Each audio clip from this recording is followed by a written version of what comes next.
कैसे आप सभी। आज जैसे कि हमने आपको बताया था कि आज जो हम वीडियो आपको प्रेजेंट कर रहे हैं उसके अंदर क्या रहेगा, जो भी सॉर्टिंग एल्गोरिथम्स हमने पढ़ी थी, है ना।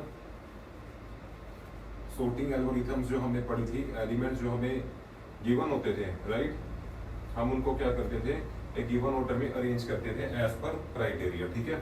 और ये भी बताया गया था आपको, हमारे पास दो मेन कैटेगरीज होती है, एक तो कंपैरिजन वाली या कंपैरेटिव बेस्ड कह सकते हैं,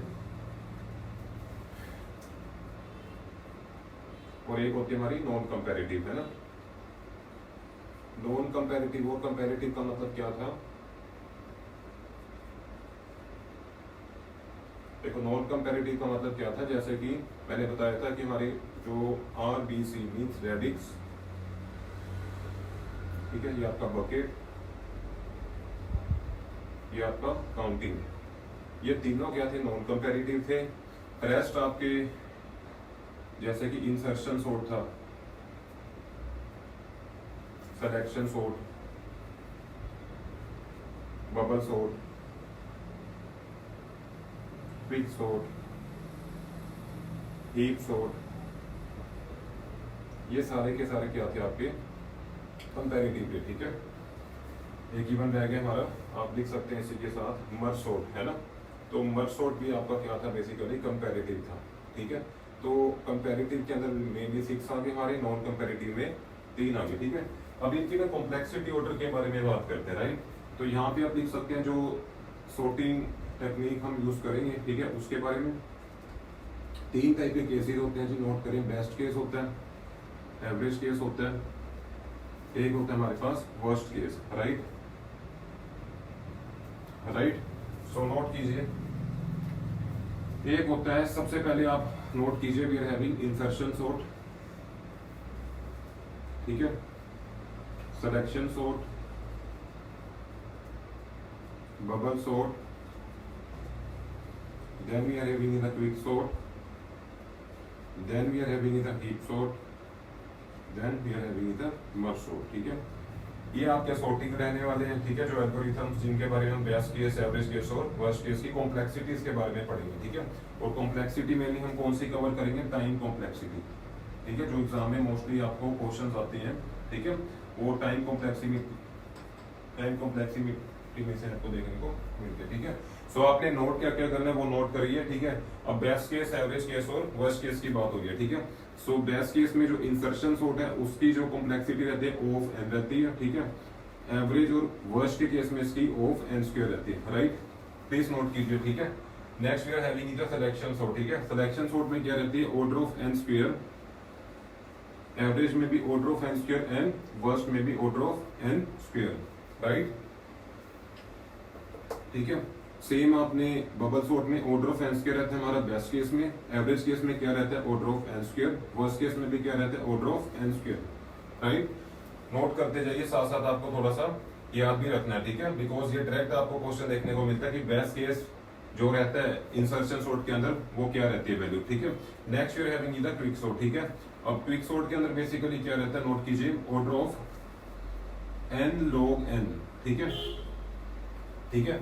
बिकॉज एन क्या होता है यहाँ पे, नंबर ऑफ एलिमेंट, जो हमने सॉर्टिंग टेक्निक्स पढ़ी थी उसके अंदर मैंने आपको बताया था कि एन के नंबर ऑफ एलिमेंट्स होते हैं हमारे, ठीक है। So O N log N, ठीक है, it is also order of N log N, ठीक है। ये आपका ऑर्डर ऑफ जो वर्स्ट केस होता है in case of quick sort, ठीक है, हमारा ऑर्डर ऑफ एन स्क्वायर ही रहता है, राइट। बाकी हीप के केस में बात करते हैं, ठीक है। हीप के केस में जो आपका टाइम कॉम्प्लेक्सिटी रहती है in case of best case, that is order of N log N, right. Same आपका एवरेज में भी रहेगा O N log N, right. Same आपका यहाँ रहेगा O of N log N, ठीक है जी, आया समझ। Next you are having merge sort,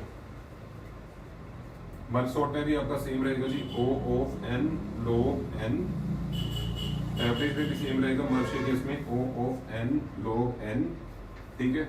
worst case में भी क्या रहेगा आपका, order of N log N. लो जी, ये आपकी टाइम कॉम्प्लेक्सिटीज की बात थी for different sorting techniques, mainly जो एग्जाम में आती है, ठीक है। इंसर्शन से स्टार्ट करा था, अब आपने इसको याद कैसे रखना वो भी टेक्निक बताते हैं आपको। देखो, इंसर्शन के अंदर मेनली कहने को तो हमारे पास 9 टेक्निक्स है, जिसमें रेडिक्स, बकेट और काउंटिंग सोल्ट पे आता है, जो हमने प्रीवियस वीडियोस में डिस्कस करा था। बट क्वेश्चन अभी तक जो हमें देखने को मिले हैं, अब तक जितने भी एग्जाम्स हो चुके हैं, ठीक है, किसी भी टेट लेवल की बात करो, किसी भी कंपटीशन एग्जाम, चाहे वो IBPS की भी बात करो, मोस्टली इसी में से क्वेश्चंस आते हैं आपके, ठीक है। तो आपने सिंपल इसको याद रखना एक्रोनीम से, ISBQHM, ठीक है। I for insertion, S for selection, B for bubble, Q for quick, H for heat, M for merge, ठीक है। उसके बाद आपने इसको कैसे ध्यान रखना है, अगर आपको टाइम कॉम्प्लेक्सिटी में दिक्कत आ रही है तो इंसर्शन से स्टार्ट हो जाइए। उसमें क्या था, ऑर्डर ऑफ n लिख दिया, ठीक है। अब इंसर्शन के केस में एवरेज और वर्स्ट जो दोनों रहते हैं, ऑर्डर ऑफ n स्क्वायर लिख दो, ठीक है। अब निश्चिंत होकर जो सिलेक्शन और बबल भी है उसमें भी आपने order of n square, order of n square, order of n square, ठीक है। सेम बबल के केस में भी एज इट इज उतार दो, order of n square, order of n square, order of n square, ठीक है। अब क्विक क्या कहता है कि थोड़ा सा चेंज करते हैं हम, ठीक है। अब जो केस है उसके अंदर जो इसकी ऑर्डर ऑफ टाइम कॉम्प्लेक्सिटी की बात है, थोड़ा सा चेंज होगा, ठीक है। वो क्या करते हैं, n log n best case में, ठीक है, एवरेज में n log n, but worst case में कहता है जी मैं तो वही रहूंगा जो ऊपर से चलता रहा था, ठीक है। अब हीप और मर्ज क्या करते हैं, वो सेम चलेंगे, order of n log n best case में, एवरेज में भी order of n log n, worst में भी order of n log n, ठीक है। सेम आपने मर्ज में एज इट इज कॉपी कर देना, ठीक है, जो कि हीप का केस था, right. So in this way आप इसको याद रखिए, ठीक है। डायरेक्ट क्वेश्चंस देखने को मिलते हैं, ठीक है। Time complexity in case of sorting algorithm, right. हमने दो सर्च टेक्निक भी पढ़ी थी, ठीक है। मैं यहीं पे एक टेबल क्रिएट कर रहा हूँ, ठीक है, जिसके अंदर हम सर्चिंग के कॉम्प्लेक्सिटी को भी थोड़ा सा कंसीडर करते हैं, ठीक है। अब सर्चिंग में भी बेसिकली आपका सेम ही रहेगा, बेस्ट केस की वैल्यू, ठीक है, एवरेज केस की वैल्यू और वर्स्ट केस की वैल्यू। अगर किसी को याद हो, हमने सर्चिंग टेक्निक पढ़ी थी, तो सर्चिंग टेक्निक कौन कौन सी थी, एक तो हमारा लीनियर सर्च और एक हमारा था बाइनरी सर्च, ठीक है जी, लीनियर सर्च और बाइनरी सर्च, ठीक है। अब इसमें जो बेस्ट केस रहता है, दोनों के केस में क्या रहता है, ऑर्डर ऑफ 1 लिख दो, ठीक है। क्या रहता है जी, ऑर्डर ऑफ 1 बेस्ट केस की जहां तक बात है, राइट। अब एवरेज केस जो रहेगा इन केस ऑफ लीनियर सर्च, ठीक है, order of n, worst case जो रहेगा that is order of n, right. अगर नहीं समझ आ रहा मैं यहीं लिख देता हूं, बेस्ट केस, एवरेज केस और वर्स्ट केस, ठीक है। बेस्ट केस में ऑर्डर ऑफ कॉम्प्लेक्सिटी क्या रहेगी इसकी, ऑर्डर ऑफ 1, ठीक है, और एवरेज में order of n, worst case में ऑर्डर ऑफ n, ठीक है। बाइनरी में जो बेस्ट केस रहेगा सेम वैल्यू रहेगी।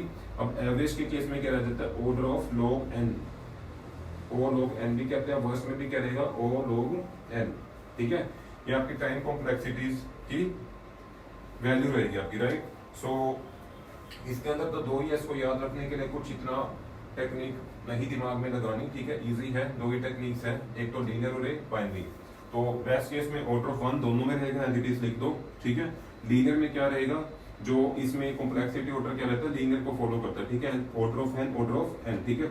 तो नेक्स्ट वाले में अपने लोगरिथम इंट्रोड्यूस कर दो, n से पहले लोगरिथम, n से पहले लोगरिथम। तो लो जी, ये आपका टाइम कॉम्प्लेक्सिटी हमने दो केसेस में डिस्कस कर लिया, ठीक है। One is sorting, next is searching.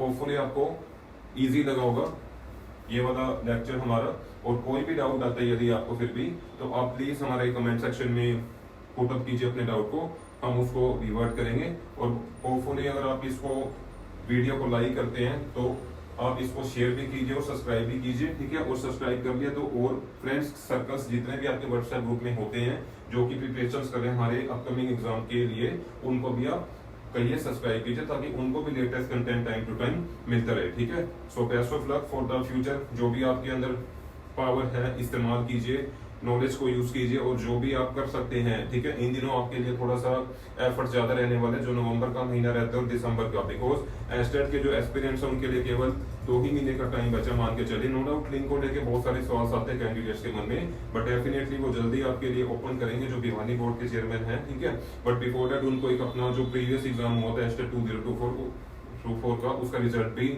उन्होंने डिक्लेयर करना था दिवाली के बाद, but due to some reasons वो नवंबर में जाने की थोड़ा सा सुनने में आई ये बात है कि नवंबर तक वो डिक्लेयर हो जाएगा, ठीक है। एनी हाउ अब उसी से निश्चिंत होकर अपनी तैयारी को कीजिए और अपनी पूरी डेडिकेशन के साथ, पूरे एफर्ट्स के साथ लगिए, डेफिनेटली आपको सफलता जरूर मिलेगी। Thank you.